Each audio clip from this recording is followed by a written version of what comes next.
Franchement, les gars, je veux pas être chiant, mais là, on parle de striking, mais imaginez juste, Adesanya, il lui prend le dos et il le choke, en fait. Juste imaginez, ça arrive, je sais pas. Je Non, viens mais d'y faut. penser. Parce que là, on parle de striking, mais Non, mais voilà, il lui montre que c'est un meilleur combattant MMA, en fait. Dans une Glover phase où ils Teixeira, sont quand un même. peu en clinch, on sait Il y jamais, a le hein. maillot T'as du dit, Brésil, faut attends, respecter. mais t'as sorti l'argument de Glover Teixeira là? Il s'est pas fait étrangler il y a pas longtemps. Non, non, mais Glover. Non, mais. Peut-être, c'est vrai, c'est fait. Je vois mal Israël Adesanya commencer à grappler.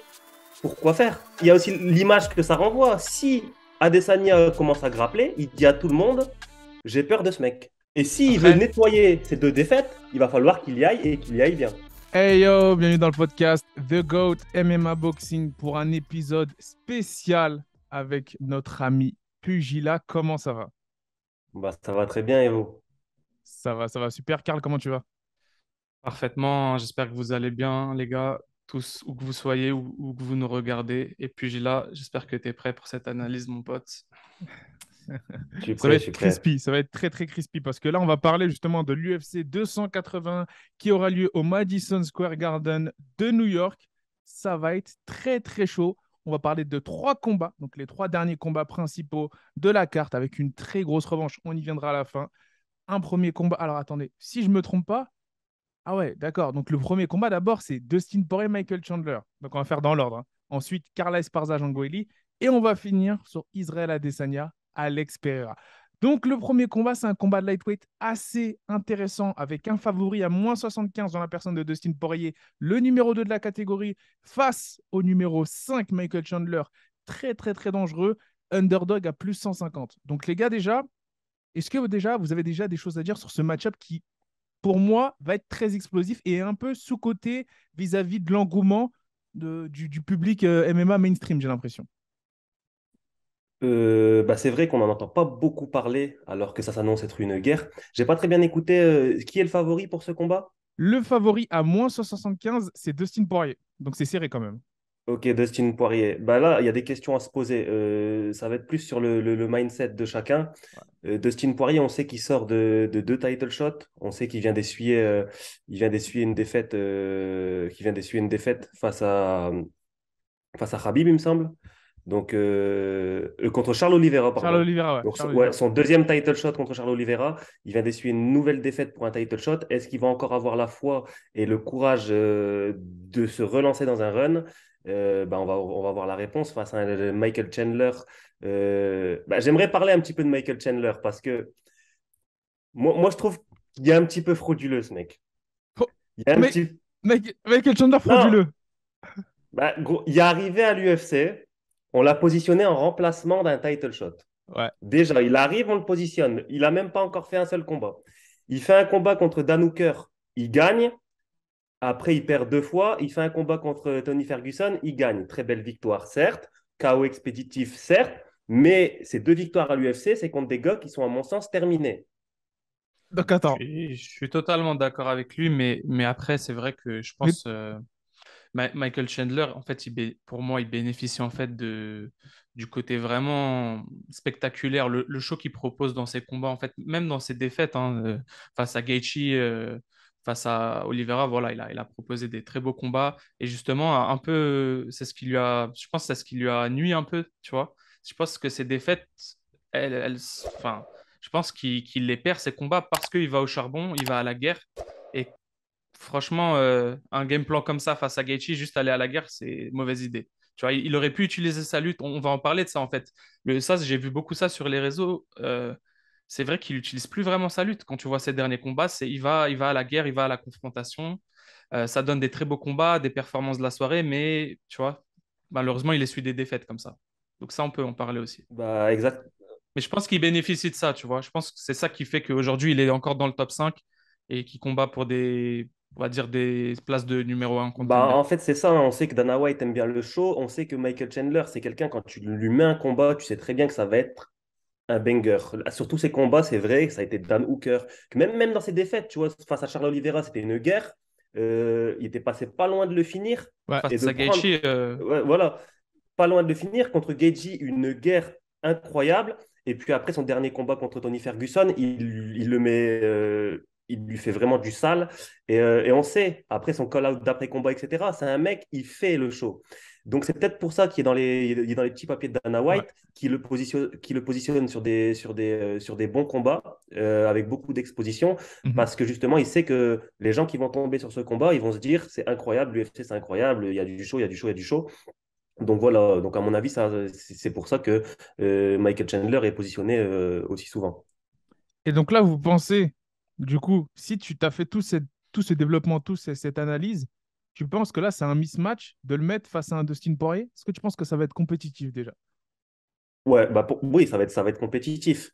C'est un petit peu le paradoxe parce qu'on sait que, après, il faut faire attention parce que Dustin Poirier, lui, il sort de beaucoup de guerres aussi, il ne faut pas l'oublier, hein. Dustin Poirier, il enchaîne guerre sur guerre sur guerre. Ouais. Et une nouvelle guerre, après, quand on met ça en corrélation avec le fait qu'il a peut-être plus l'envie de se lancer dans un run, une nouvelle guerre, est-ce que ça va lui être, il va en sortir vainqueur ou au contraire, il va échouer? Franchement, je suis d'accord avec Pugila. C'est vraiment, ça va être un combat, je pense, très compétitif.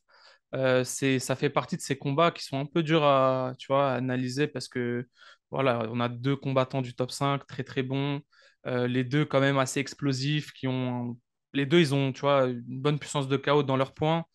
Moi, je dirais, pour un peu les comparer, pour trouver des points de comparaison, je dirais que Dustin Poirier, c'est un striker plus complet, je dirais qu'il a Mhm. plus d'armes au niveau striking, de type, tu vois, il varie un peu plus que Chandler, qui est plus vraiment axé sur les points, malgré, comme l'a évoqué tout à l'heure un pugilat, le front kick incroyable sur Tony Ferguson. Ça, moi, je m'y attendais vraiment pas qu'il lève sa jambe comme ça, mais en tout cas, là, je dirais où Chandler a peut-être un petit avantage, et encore, c'est vraiment sur l'aspect lutte amené au sol, qu'il n'utilise plus. Je pense que pour moi, c'est la clé aujourd'hui. Il doit utiliser sa lutte, il doit contrôler en lutte.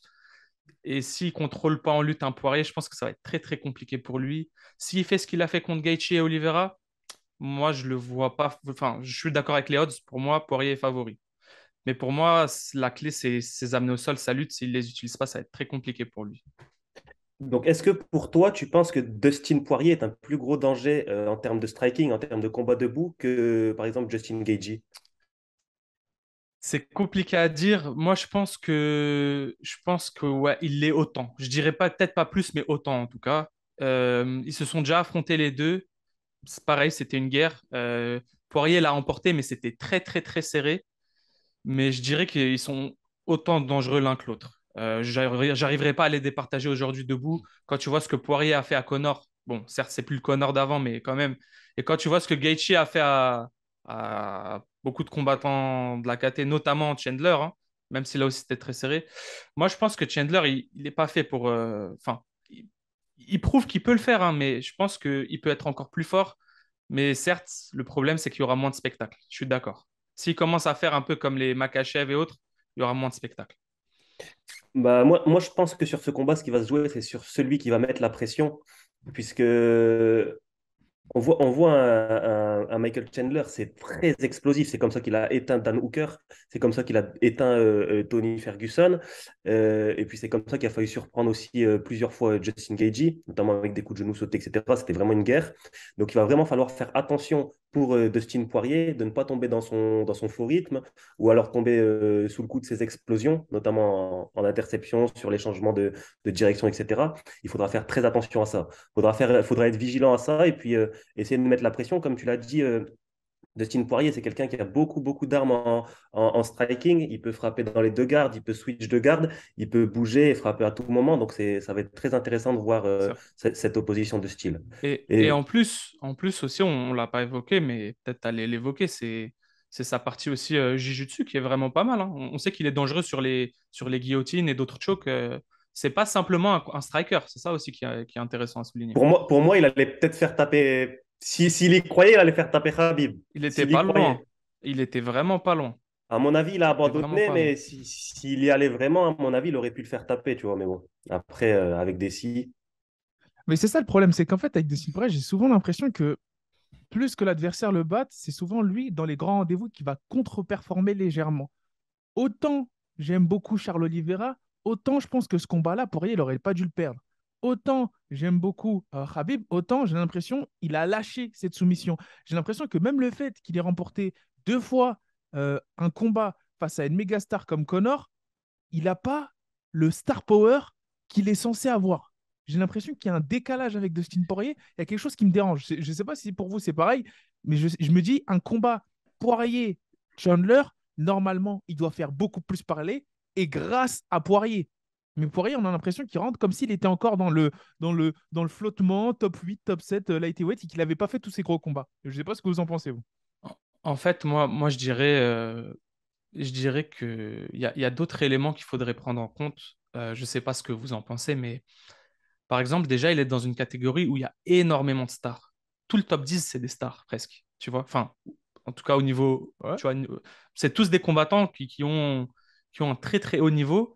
Et je pense que dans une caté comme ça, où tout le top 10 est à un niveau très, très élevé, c'est déjà dur de se démarquer, tu vois. Mhm. Charles Oliveira et Makachev l'ont fait. Mais tu vois, quand tu penses à un Gaethje, un Poirier et tous les autres qui sont derrière eux, c'est dur de se démarquer. C'est dur d'avoir un star power, vraiment un vrai star power. Déjà, il y a ça. Et je pense aussi, il y a comment dire, le fait que, bah, comme tu dis, voilà, à part la ceinture intérim, il n'a pas encore vraiment été champion. Il a perdu face à Oliveira, face à Khabib, et ça joue aussi, ne pas avoir la ceinture. Moi, je pense qu'il y a des choses comme ça à prendre en compte. Après, ça reste quand même une star. Dustin Poirier, aujourd'hui, quand tu parles UFC, normalement, tu le connais, sinon tu Non, connais pas non, l'UFC. je suis pas d'accord. Non, bah non, Dustin Poirier, tu dis à n'importe qui. Pour moi, une star, comme dirait NASA, c'est un mec qui est connu comme le pain. Tout le monde connaît le pain. Et ben, tout le monde connaît Conor McGregor, tu vois. Même sans atteindre la même sphère que Conor McGregor ou Khabib, je pense que pour faire une star, un petit peu ce qu'on a vu avec Do Bronx, il faut une histoire derrière. Dustin Poirier, ce qui peut lui desservir, c'est que malheureusement, il n'y a pas vraiment d'histoire derrière lui. Alors, comme tout combattant, voilà, il a combattu par nécessité, il a voulu faire son argent, etc. Mais bon, ça, tout le monde peut le dire. Il n'y a pas vraiment d'histoire derrière. Tu vois, Charles Oliveira, il allait être handicapé, il s'est battu quand même. Ça, c'est beau, ça fait parler. Il revient des enfers. Donc, c'est ce qui a construit un petit peu son star power. Mais un Dustin Poirier, ils vendent des sauces piquantes, tu vois, tu veux dire quoi? En Des vrai. sauces piquantes en Louisiane. Voilà, En donc Louisiane. Non, non, c'est vrai que, bon, en tout cas, c'est sûr qu'il y a plusieurs facteurs, hein. On peut faire carrément 1 heure de vidéo là-dessus sur qu'est-ce qui fait qu'un combattant il atteint le rang de vraiment superstar ou pas. Mais c'est vrai qu'il lui manque pas mal de choses, je pense, pour être, comme tu dis, Ma- voilà, dans la sphère fermée des grandes stars. Ça, c'est sûr. Maintenant, on en arrive là. C'est pas vraiment une superstar, comme on dit. Mais d'après la première analyse de Pugilat, est-ce que du coup, malgré le fait que ce soit pas une superstar, il va expose, entre guillemets, un Michael Chandler, qui serait frauduleux. Je réutilise le terme. Est-ce que... non, non, non, Michael Chandler je reviens n'est pas frauduleux. C'est un bon combattant, on respecte tous les combattants. C'est un mec qui a su faire ses preuves, Ouais, mais je parle dans la construction de sa carrière, ouais, c'est frauduleux. Et c'est un peu comme un Poatan, hein, Alex Pereira, c'est frauduleux. ouais. J'ai le maillot du Ah, Brésil, mais je le dis quand même. Donc, donc voilà. C'est dans ce sens-là que je dis que c'est frauduleux. C'est vraiment, Quand c'est tu, pas. Vas-y. quand tu dis frauduleux, tu parles de leur ascension que tu trouves un peu trop rapide. Tu Voilà, penses qu'ils ont sauté des étapes on, avant on appelle d'arriver à la ça, on, ceinture. exactement. on appelle ça le Dana White privilège. Tu vois? Dana Voilà. White privilège, Exactement. exactement. C'est ça, Voilà. exactement. Si Donc, Conor McGregor revient pour le titre, c'est frauduleux, alors que c'est ouais, Conor McGregor, tu vois. ouais. Ouais, non, bah, du coup, là, en termes d'analyse, c'est le premier prono pour ce combat-là. Parce que moi, j'ai pas vraiment lâché d'analyse, on va dire. Si je devais en lâcher une très rapidement avant qu'on passe au prono, pour moi, je pense qu'en termes de match-up, Michael Chandler va causer pas mal de soucis à un Poirier. Je pense qu'il va causer pas mal de soucis à un Poirier, que ce soit, malgré le fait que moi, je suis propagande boxe anglaise, hein, vous le savez très bien, et que pour moi, la boxe, je favoriserais toujours quelqu'un qui a une boxe bionique. En la personne là, en l'occurrence, c'est Dustin Poirier. Je trouve qu'il a une boxe extrêmement précise. Mais en MMA, j'ai l'impression, moi, ce qui m'a surpris, notamment le fait qu'il arrive à mettre des KO flash comme ça aussi avec ses jambes, il est dangereux dans tous les compartiments, Michael Chandler. Il faut faire attention à tous les compartiments quand tu es en face de lui. Tu ne peux pas justement uniquement boxer, uniquement faire attention comment dire, au grappling, les changements de niveau et autres. Je pense que Michael Chandler, pour moi, c'est quelqu'un qui va causer énormément de soucis, particulièrement, surtout si on fait entrer maintenant l'aspect mental. Dans l'aspect mental, on a quelqu'un qui, en la personne de Dustin Poirier, plusieurs fois était à ça d'avoir la ceinture et ne l'a pas eu? Est-ce qu'il n'y a pas un petit problème mental alors que plusieurs fois, ça lui a été servi sur un plateau? Enfin, pas sur un plateau, mais vous comprenez ce que je veux dire. Là, c'est vrai que c'est dur ce que je viens de dire. Michael Chandler, lui, malgré le fait que ce soit un Islam Makhachev qui a la ceinture, tu sens la détermination. Tu sens le fait qu'il a vraiment envie. Je sais pas, j'ai l'impression qu'il a un peu plus envie. Après, tu vois, en termes de skills, MMA, ça se jauge, mais j'ai l'impression que Michael Chandler, il a légèrement plus envie. Je finirai par dire ça. Mon cœur veut que ce soit Dustin. Ma tête me dit que Chandler est bien parti pour prendre cette victoire. Bah, je pense qu'après cette analyse-là, je pense qu'on peut passer au prono, hein. Je pense que c'est ce qu'on attend tous. Puis Gila, tu te lances? Vas-y, je me lance, il n'y a pas de problème. Je vais mettre. Et vous savez quoi, pour l'avenir de la catégorie, pour le divertissement, je mets Michael Chandler par KO dramatique. Oh, KO tu, dramatique. tu vois pas un TKO, tu vois un coup qui KO l'éteint. Oh, dramatique. Extinction des feux. Ouais, Ça, c'est mon prono. d'accord. Tu t'as un round en es sur particulier le ou... round. T'as un round, tu vois plus début, plus fin de combat. Round 1. Oh, oh Round là 1, j'aime bien. Dustin, il va se faire cueillir à froid et terminé. Oh là Voilà. là Et là là là là. fin de carrière, après, il va faire des sauces chili thai. Oula. Toi, Bah, Carl, est-ce que tu as un pronostic?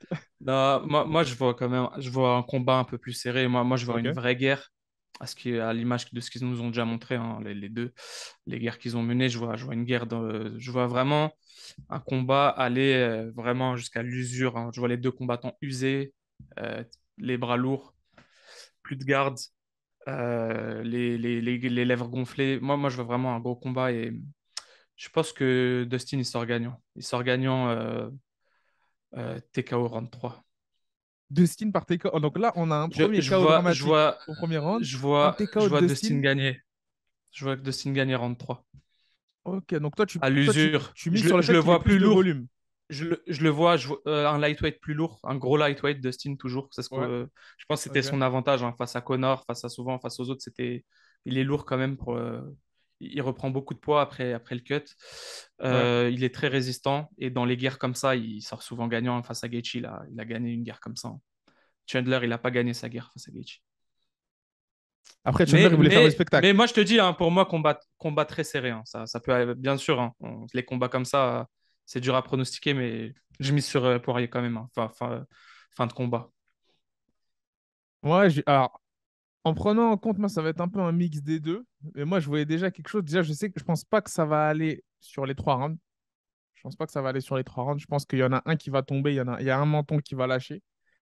Et celui qui me fait penser qu'il va lâcher, paradoxalement, malgré le fait qu'il a un très gros menton, je pense que c'est celui de Poirier au deuxième round. Et je pense que là aussi, il va se manger un mauvais coup. Je pense que les segments assez courts en crochet de Michael Chandler vont piéger malheureusement un Dustin Poirier et je vois Chandler gagner par TKO au round 2. Voilà mon pronostic pour ce combat-là. Donc là, on a un KO au premier round, un TKO au troisième et un KO au round 2, mais en tout cas, ça ne va pas à la décision. Je tiens à préciser, j'ai beaucoup de respect pour Dustin Poirier. Quand je parle de sauce chili thai, etc., c'est pour rigoler, mais pour moi, pour le divertissement et pour l'avenir de la catégorie, Faut faut que ce dire soit. que si un Michael Chandler il passe, C'est c'est vrai cool, que ouais, non? c'est vrai, c'est vrai, c'est vrai, c'est vrai. C'est vrai que là, il y a plus de. Ouais, je comprends, je comprends, je comprends. Mais après, ouais, c'est vrai que bon, moi, d'un point de vue mental, vraiment, si on prend tous les aspects en compte, je pense que mentalement, celui qui est le mieux, et ça avait compté, hein, ça, j'en avais parlé, hein, pour Poirier Oliveira, j'avais dit qu'Oliveira, mentalement, il était dans une phase où je pense qu'il était inarrêtable. Et là, je pense que Chandler, qui vient justement d'adopter son deuxième enfant, se dit justement, là, j'ai la famille, et je les enfants mettre à l'abri, encore plus. Je pense qu'il a une dalle vraiment qu'on sous-estime beaucoup de Chandler. Non, je pense que justement, il a déjà fait son argent. Ah oui, ouais, exactement, Ouais, Chandler, ouais. Chandler, ouais. Chandler. Exact. C'est vrai que Dustin, il est plus dans une phase maintenant Dustin, où, j'ai l'impression qu'il a été rassasié par ces combats-là, hein. Les deux en combats fait, avec Connor, hein. il l'a expliqué dans le countdown. Ouais. Ouais, il a dit c'était plus ça niveau motivation face à Oliveira. Après, de ce qu'il dit, hein, c'est ce qu'il dit lui, Ouais. c'est que là, il a retrouvé un autre, tout autre mindset, pardon, pour ce Mm, mm. combat. Bah écoutez, ça, ce sont nos pronostics pour le premier combat de la soirée. Ensuite, enfin, l'un des trois derniers combats qu'on est en train de pronostiquer. Main, ouais. Co-main, voilà ça. Là, on passe justement au co-main et c'est les femmes en strawweight, title shot, Carla Esparza. Vraiment, hein, qui revient des morts, comme certains diraient, face à Jean Gueli. la numéro 2 de la catégorie, la chinoise. Là, paradoxalement, c'est bizarre parce que dans toute la carte, c'est le seul combat où il n'y a pas les odds. Donc, mettez en commentaire si vous avez les odds, mais moi, je suis sur le site officiel de l'UFC, les GOAT. Je ne vois pas les odds pour ce combat-là. Donc, je ne sais pas qui mettre favori. Personnellement, je pense que si on demande à nos invités qui sont là, on est tous d'accord pour dire que c'est la favori. Bah, attends, moi, tu connais pas ma réponse encore. Peut-être qu'elle pourrait te surprendre. Je sais pas. Non, non, Je sais non, pas. en vrai, moi je vais me lancer. Je pense que c'est un combat, quand même, c'est dur de pas mettre Zhang Weili favori. On a l'impression que c'est là. Bon, c'est sûr, ça c'est sûr pour moi, c'est la combattante la plus complète. Voilà, largement meilleure en striking, beaucoup plus explosif. Voilà, plus de puissance, hein, tout simplement, dans le striking. Mais en face, on a la lutteuse, la meuf chiante, mais qui gagne, qui gagne, qui, de par sa lutte, son contrôle, fait comme Aljamain Sterling fait dans sa KT à lui. Voilà, c'est trop fort en fait. En lutte, contrôle au sol, c'est trop fort et c'est comme ça qu'elle gagne ses combats. Et pour l'instant, depuis son nouveau run, sa renaissance, elle n'a pas été arrêtée, Carla Esparza. Je trouve que c'est un gros problème. Carla Esparza, elle bat quand même Rose Namajunas, hein, pour prendre la ceinture. Il ne faut pas négliger Rose qui a battu 2 fois Zhang Weili. Euh, Peut-être que les odds peuvent donner Zhang Weili gagnante, mais on y viendra après. Moi, je vois Carla Esparza la plus dangereuse des deux. Je ne sais pas ce que tu en penses, Pugil. Bah, alors, attendez, Voilà, désolé. Alors, pour ce combat, moi, je vois. Alors, ce qui est intéressant d'analyser, c'est que Zhang Weili, elle est sur 4 combats et sur 2 adversaires seulement. Ça veut dire qu'elle a fait 4 combats contre seulement 2 adversaires qui n'avaient pas forcément le même profil que Carla. Donc, ça veut dire que ces training camps, ils étaient basés essentiellement sur le striking. Et là, elle va devoir faire face à une adversaire qui va tenter un petit peu, comme tu as dit, à la Aljamain Sterling dans sa KT, de la contrôler. Je la vois mal rester debout. Il n'y aurait pas vraiment d'intérêt. Euh, donc voilà, après, ce serait intéressant de voir si elle a su faire les ajustements et si ces derniers training camps sur ces 4 derniers combats, ils vont pas lui porter préjudice sur cette opposition de style. Là, si tu veux, on a vraiment le combat des 3 combats, des 3 derniers combats de la soirée, où il y a vraiment la plus grosse opposition de style, hein. C'est vraiment, on a une lutteuse contre surtout une strikeuse. Voilà, je dis pas que Zhang Weili, elle sait pas, elle a zéro grappling, elle a zéro lutte, mais on a vraiment une spécialiste de la lutte, hein, face à une combattante jusqu'ici qui a plus showcase son striking. Je sais pas toi ce que tu en penses, Sigma. Bah, moi, déjà, je pars du point de vue, et ça, je pense que Pugilat pourra le confirmer parce qu'il est pratiquant. Le MMA, c'est un sport de puissance. C'est vraiment un sport où c'est un sport de puissance, de tonicité, d'explosivité. Aussi, bien sûr, il y a, on va dire, tous les réflexes myotatiques qui ont été acquis par ceux qui pratiquent la lutte et chacun des sports de striking, de contact ou de préhension qui vont entrer en compte. Mais je pense que là, le déficit de puissance et d'explosivité peut jouer un facteur un peu trop grand pour peut-être la championne actuelle, Carla. Je pense que ça, c'est l'une des raisons pour lesquelles elle n'a malheureusement, malgré le fait qu'elle ait obtenu 2 fois la ceinture, jamais pu la défendre. À chaque fois, il y a eu ce facteur de puissance qui a joué. Et là, j'ai l'impression, quand on les observe s'entraîner toutes les deux, que ce soit pour le fait que l'une frappe au mythe et l'autre pareil, le différentiel de puissance, il m'a l'air un peu trop flagrant. Après, on peut se faire piéger là-dessus parce que comme on peut voir, Namayuna, c'est quelqu'un qui frappe, c'est une bonne chose. Elle s'est fait avoir. Est-ce que là, je pense pas que Zhang, elle, puisse se faire avoir parce que la manière dont elle a, durant ces derniers camps, travaillé aussi sur sa défense en lutte, son grappling, ses transitions, je pense que ça va être assez funky, ça va être assez ouais, bizarre pour la championne Carla Esparza. Et je sais pas, à moins qu'il y ait une grosse catastrophe, moi, je vois pas vraiment de surprise pour ce combat-là. Et après, tu parles de puissance, c'est marrant puisqu'on a vu Zhang Weili soulever Francis Ngannou. Donc, mais après, non, mais quand tu vois une petite femme comme ça, si puissante, qui arrive à soulever Francis Ngannou, c'est un truc de ouf en vrai, hein. Un En vrai, Francis Ngannou de plus de 120 kilos, hein. Il n'est de pas plus de en 120 période kilos. de combat, hein. Et on a parlé de l'opposition de style, donc il va opposer une strikeuse, bon, elle est complète, mais c'est une strikeuse davantage à une lutteuse. Quand on essaie de contrôler quelqu'un au sol, il faut avoir cette puissance, parce qu'en fait, t'as beau être une lutteuse, Si tu n'es pas puissante et tu ne vas pas savoir la contrôler, elle va exploser, elle va sortir les hanches, elle va se relever et après tu vas prendre tarif debout.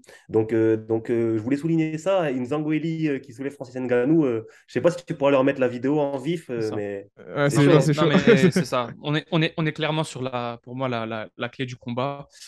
Si Carla Esparza, étape 1, déjà n'arrive pas à emmener au sol Zangueili, c'est mort pour elle, ça c'est sûr.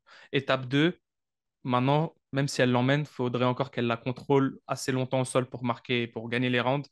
Et ça, c'est une autre partie, encore, c'est autre chose, hein. C'est un niveau au-dessus. Et c'est la clé du combat. Si Carla Esparza y arrive au moins 3 rounds sur 5, Ouais. bravo à elle. Sinon, bah, tant pis pour elle, je pense qu'elle va manger un méchant KO si elle n'y arrive pas. Toi, qu'est-ce que tu penses, Pugila, de cette. On passe au prono là? Ouais, là, je pense qu'on va passer au prono, je pense, parce que voilà, ça va Moi, nous permettre d'avancer. ouais, bah, je me relance encore une fois. Je pense que Zhang Weili va s'imposer. Je ne suis pas certain qu'elle la mette KO.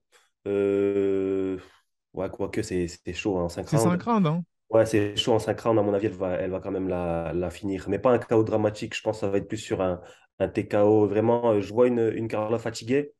Et puis Zhang Weili qui va avancer dessus et puis l'arbitre qui va stopper ça. Même si elle a quand même réussi avec son spinning back fist, à, entre guillemets, endormir partiellement une Jędrzejczyk, tu te dis pas qu'elle va endormir.